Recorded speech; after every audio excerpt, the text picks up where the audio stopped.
All right, we're back live. Wanted to try again. Is anybody there? Is anybody here? Looking for Chris Green. Now I figured out how to use this chat. It's so easy, but you probably already know that. It's top left app on the corner here. So if you got a question, go ahead and type I or whatever you want to say. Okay.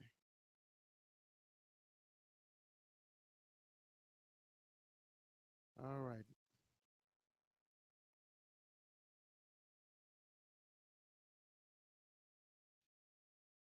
All right. Sorry guys, I didn't mean to go live, but I am. So here we are.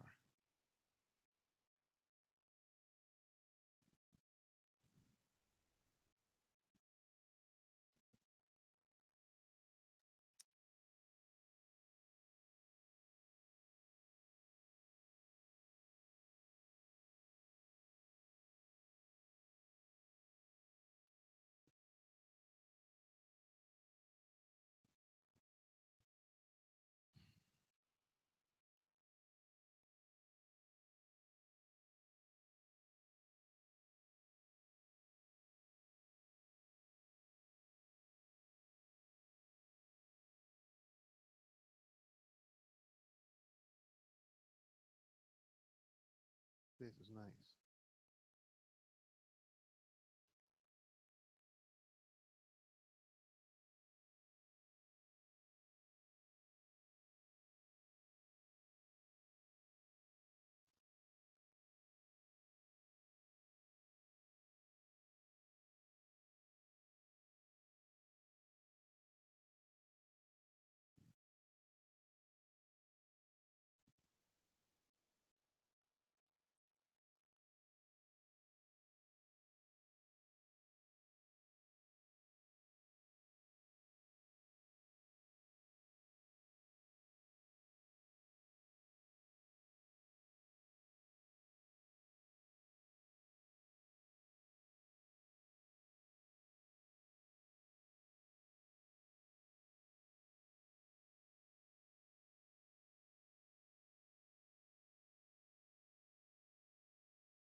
All right. All right. Here we go. Trying to wait for a friend to come through. I'm gonna give him like another couple minutes.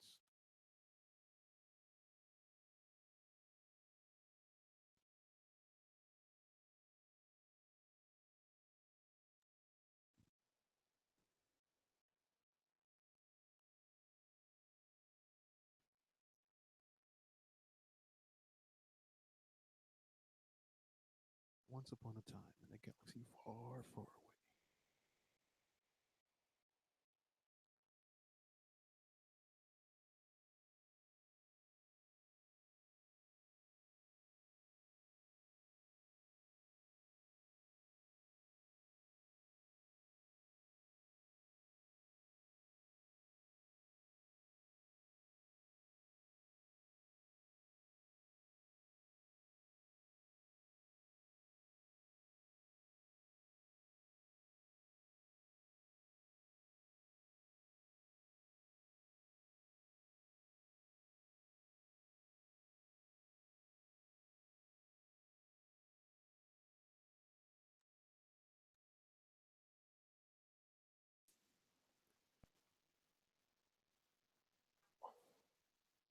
What's happening, Chris?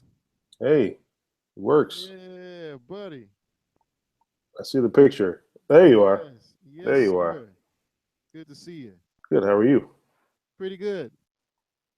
Yeah, so I'm trying this musician talk. I thought it'd be good to talk about what it's like to be a musician and what it takes to be a musician, the ups and the downs, Okay. share personal experiences and things like that. Yeah. So you saw the first one I tried. Yeah. I was able to, and I was the guy that was chiming in, like I was leaving comments like, how do I chime in? And I guess I need to get the Google Hangout. So here we are. Yeah, and I didn't even see that. I was totally unaware that that was going on Nah, because I that's it. probably should have commented right then, and it would have been better. But it's cool. Yeah, so I'm gonna try to do this more often. No problem. Well, first of all, congrats on the Jennifer Hudson gig. Sounded like it went real well. It was a great time, man. It was very good. We had long days, and I'm sure that's probably normal Hmm. in that realm. Uh, but I Was it hadn't done that before. nice? Was it all like all Chicago guys on the gig, or did she bring her own No, rhythm not at section? all. Yep. She brought her own rhythm section and background vocalist too. Hmm. So we were pretty much the only people that were local. Okay, And then, cool. of course the behind the scenes team was from wherever they're from. They always work with her.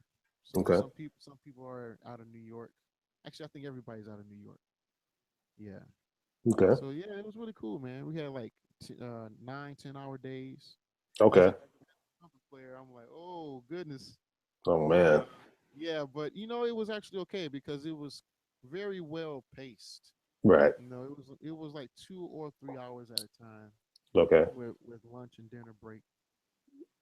Well, Yeah, I'm sure you're at that. When you're dealing with people at that level, I'm sure everything is like totally professional, and that's really cool. That's really cool. yeah, it really was, man. So what we did was we had rehearsal the first day before she even came. Hmm. So like we had rehearsal. I forgot now what maybe it was 1 o'clock or 2 o'clock, and then she came at like 7. Okay. Yeah, so we had rehearsal, then we had like a little break for dinner. Then she came and rehearsed for another 3 hours. Okay. And yeah, that it's like a real rehearsal like we're used to. Right. Nothing like we've been a part of rehearsals before. So she had to spend time with the vocalist Right. exclusively and stuff like that. Yeah, it was normal. That's pretty awesome. That's really awesome. Yeah, yeah. But what I really liked about watching her work is that man, she was focused from the time she walked in. You know, Yeah. it was very professional. She was focused. And the second day, oh yeah, go ahead. I'm sorry. I was just gonna say, well, I think the thing that people forget, I mean, it's I guess you brought up an interesting when you were talking about that earlier thing. Where I caught part of that thing where the lady had said something about keep following follow your dream, and then looks like you haven't gone far enough. It's like the one thing I notice is that people from the outside, they forget that we are, in addition to being artists and wanting to express ourselves, we're also professionals at what we do. And we're you're among the best at what you do. I hope I'm pretty good. But Jennifer Hudson, I mean, she didn't get to where she was by just BSing around. I mean, she's obviously put a lot of time and effort into. I mean, obviously she's got a great deal of natural talent, but she's worked her butt off to become this actress, as well as Oscar winning actress, as well as powerhouse vocalist. And you don't get to where she is and headline these shows without knowing a little something about music. So the fact that she was able to, like, get in the trenches, work with the vocalists, work with the musicians. I mean, she's as much as of a craftsman, at least as someone that's never met her.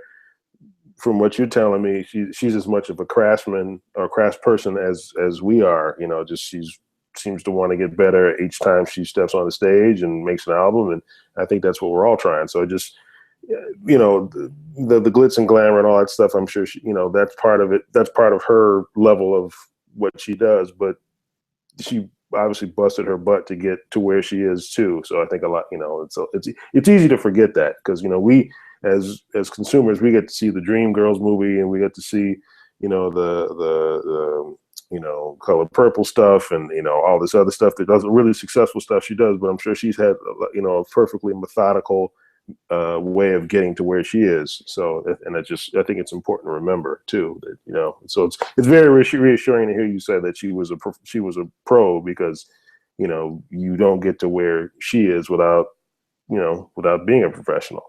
Yeah, that's very much true. You hit it right on the head, even though you weren't there. Hmm. That is exactly right.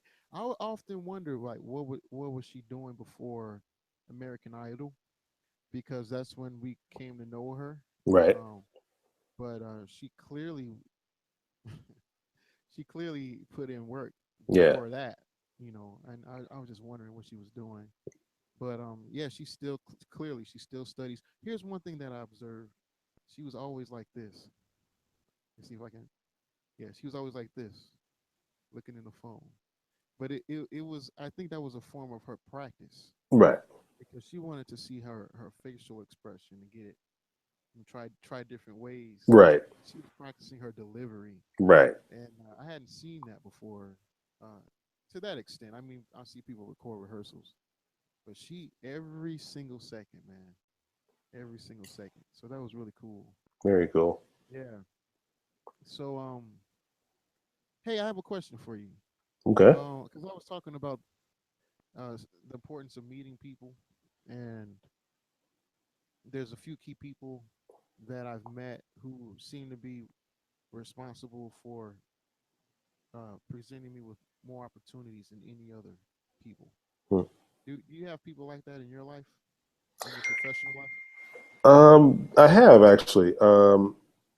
It's funny. It's funny. I was thinking about that the other day, like just kind of reflecting on like my career and how like certain associations have led to certain other associations, and like um, I don't know, just even for instance, like just thinking back on like I'm trying to think, even thinking back, like I don't know if do you know the drummer Clyde Davis at all? Is that I don't know uh, him personally, but I have heard his name. yeah, I would say maybe early in his early 50s, been on the scene for quite a bit. But it's funny, like he's largely responsible for in a lot of ways where I am now, because like uh, I had I think I maybe met him at the old Jazz Bulls or something like that. But I remember, and we might have talked a little bit then. But I think we got to know each other when I was his band that he was playing with and a band that I was playing with were both playing at the Elbow Room back in the day, and we met and hit it off and kept in contact. And so like I hired him. I had a band going at the time, so I hired him for a bunch of gigs, and he had been on the scene a lot longer. So that, the gigs that I threw him probably were fun or whatever, but because he had been on the scene, he knew a slightly higher level of people. So he threw me a fair amount of work, a lot, one of which was a cover band that I was in for 6 years. And it's funny because because of that cover band, I met a lot of really good friends that I have now. I met a lot of musicians that I work with today, and actually because of that cover band that I was in 6 years, I actually met my wife. So it's in a weird way, it impacted my musical career, but it also impacted my personal life in a way. So it's just interesting. And so, but I mean, there are associations because of, so even the band that I was playing with when I hooked up with Clyde, I met a bunch of musicians because that guy that hired me for that band went to school at Northwestern, and because I was hanging out with him a lot of his friends who were also musicians hired me for other stuff, and some friends of friends. So I'm actually working with a friend of a guy that hired me for that one gig, like to this day. So it's weird how things just kind of like certain associations will that will start out like say 10, 15 years ago, and then like manifest themselves in like much later, but like friends of friends that you worked with 20 years ago are like calling you for certain things. So it's just funny. And then with Facebook, it turns out that everybody knows everybody, even Yeah, mutual friends without everywhere. even before you came in the picture, they knew each other. So it's just kind of like, it's weird how it kind of all works out that way. Yeah, you mentioned cover band that you used to play in, and how that prepares you or prepared you. And for me, it's the Touch of the Past gig Right. that Chris and I get to play. It's ironic both of us had the same first name, Yep. but Chris and I get to sub, and on occasion we get to sub at the same time Hmm. on this gig in Chicago. At the venue is a touch of the past, and they play funk music. And there's one video on my YouTube channel. So if you're watching this on air, then you can see it on my YouTube channel. Um, but yeah, that prepared me. I feel like doing that gig prepared me for Jennifer Hudson, for Right. example. Same same kind of stuff, Right. you know. And I mean, all these gigs in some way prepare you. Yeah. And what's funny is like even before that gig, I was kind of, I mean, I work with my own band and everything else, but it's weird. Like how it's funny how things work out. Like for one thing, like I'd been doing a lot of. I mean, I will occasionally do section playing with like jobbing bands or whatever like that, but I didn't really get to do as much of it. I hadn't been doing a lot of it lately. So it's funny, like that gig kind of came around, and it's like I'm kind of back in the mix of like playing in sections. Whereas my own band, I'm the front man, whatever, band leader, that kind of thing. But with this, I'm a collaborator. I may get to solo, I might not get to solo. But in that kind of situation, I'm perfectly happy. Just like, just being in just being in a section, trying to blend with other musicians, trying to, even something as simple as I obviously read music, but if you're playing in a bunch of situations where you don't necessarily read music, for say like 6 months to a year or whatever, and then you're thrust back in a situation where it's all charts, you kind of have to like go through a slight. I mean, for me, maybe just me. Maybe it's not this way with everybody, but I always have to go through a slight adjustment process to like, okay, I can't just operate off of instinct now. I have to like make sure that not only am I reading this part correctly, I'm also Yeah. in tune, phrasing the way these guys are phrasing. You know, this person who's been on the gig longer than me is going to say, well, don't play these two measures, or play that up an octave, or Yeah. play this, or play that, or lay out here, or you solo here, I'll solo there, whatever. So it's just so it's kind of getting back in that Yeah. whole You gotta playing in a keep section thing. sharp. You gotta keep your mind sharp. Right, exactly, and it's as much of a skill, reading music and playing in sections is as much of a, it sounds silly to say, but it's as much of a skill as improvising. It's Oh, for just sure. Yeah. it's as important, but in its own way, because I with my own band I get to be the front man and all that everything, but there are times where I like it. I always liken it to be like being a plumber, where I'm just like I'm there to do a job, and I hope I can do it pretty well, and that they'll hire me to fix their toilet again. But I'm there. Yeah. I'm bringing a certain set of skills with me. And so it's as much of a it's as important as improvising or a different muscle, different set of skill set, but it's certainly important to do. Yeah, that's true, man. So, see, this is my first Google Hangout. So, last I tried another one a few minutes ago for the Mm. people watching this video, and I didn't know how to turn on the chat and everything. So I told some stories, so you can watch that first part. But I was talking about the importance of staying visible to the public because you got to stay on the people's mind. They have to know Absolutely. that you're available. They have to know what you offer. So, what's some things that you do? What's your way of staying in front of people? How do you do Um, that? I don't go out as much to jam sessions as I should, but it's funny. I actually was just at a good friend of mine, a singer by the name of Elaine Dame, had a charity kind of get together, jam session, drop in and play kind of thing last night at a place called, I guess, Southport Southport Irving Park. I guess that's what it stands for. But she appears there somewhat regularly on her own gig, but uh, she had like kind of a bunch of people that she knew had businesses donated stuff, but it was like wall to wall jazz singers and jazz musicians, so it just kind of ended up being a big jam session.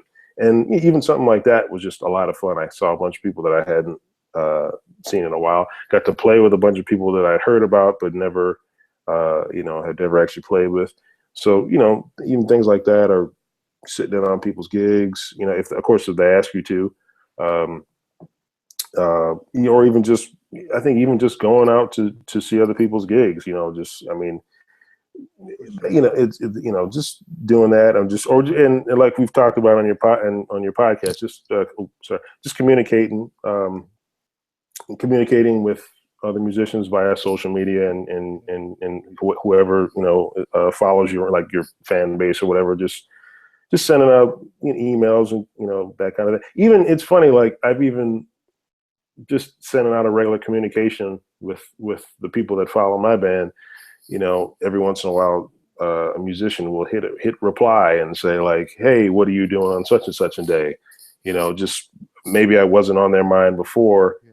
but seeing that email about whatever the heck I'm doing spurred them to say, "Hey, you know what? I've never worked with Chris Green before. Or I've heard such and such, or I know the guy, but I haven't played with him in a while. So Yeah. maybe he's available for this day." And so that ends up working out. It just in a bunch of, it just helps to be available in all fronts. Obviously physically going out and seeing live music and jam sessions, but also just just even on the internet tip, just communicating with people. I think that helps.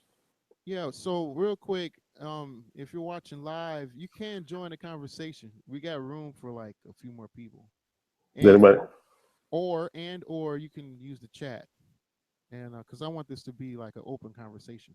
So I want to say real quick that Chris and I actually talked on Behind the Note podcast. It was episode number 53, and Nice. I called it "Command Your Local Market" because Mm, that's what I believe Chris has done a really good job with commanding thank his you. local market. Yeah, and so that's what we talked about, ways to do that. So we kind of touched on staying visible, and and so for me myself, I have been to jam sessions. I don't go as frequently as I used to.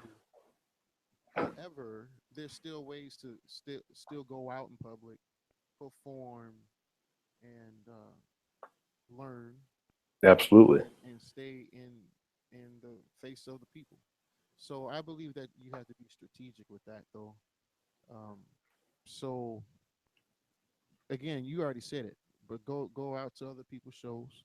Somebody might say, "Hey, you want to sit in?" Right. You have your horn, and Say yes. yes, Say yes. Okay. yes, Um, even if you don't think you're good enough, some people deal with that psychological thing. But right.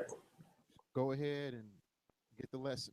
Exactly. Because even if it's a song that you don't necessarily know, or whatever, I mean, at least it's an impetus to say, you know what, you kicked my butt today, but you won't next time you see me, you won't do it. Whatever this song that we played that I didn't know, I'm gonna know it next time. You know. Yeah, for sure. Yeah. So, yeah, that's man. That's all. I just wanted to get a Google Hangout going, man. So I'm not going to keep you long. Thanks for joining us tonight. Cool. This is fun. Definitely. Let's yeah, keep Yeah. keep it going. I'll chime in if you'll have me. This is fun. Right on. Yeah, I appreciate you. Yeah, so thanks for pressing play on this video. That's pretty funny to say. And I'm going to make this a regular thing. I'm not really sure how to organize this, but there's a way that I can collect questions ahead of time and all that stuff. So, uh, on Twitter at Behind the Note, I'm on Facebook at Chris Davis, and behindthenote.com is the website. You can always write me there. And that's all for now. Thanks a lot, Chris. Thank you, sir. Appreciate it. I appreciate you too. I'll see you soon. Thanks, man. All right, take it easy. It's 10 o'clock.